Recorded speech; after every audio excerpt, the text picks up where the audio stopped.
Neck part cut ചെയ്ത് മാറ്റിയ നെയ്റ്റിയാണത്. നെയ്റ്റിയുടെ അടിഭാഗം മടക്കി അടിച്ചതുകൊണ്ട് ഇനി മടക്കി അടിക്കേണ്ട ആവശ്യമില്ല.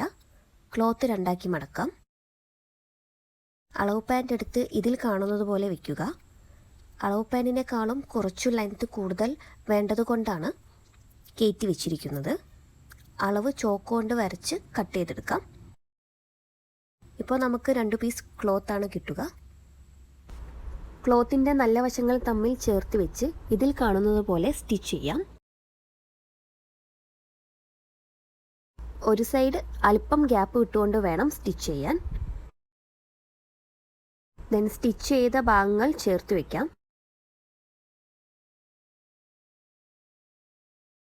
ഈ അറ്റം മുതൽ ആ അറ്റം വരെ സ്റ്റിച്ച് ചെയ്യുക. അര കൂടി മടക്കി അടിച്ചാൽ നമ്മുടെ പലാസോ പാൻറ് റെഡി. ഇതാണ് ഫൈനൽ ലുക്ക്.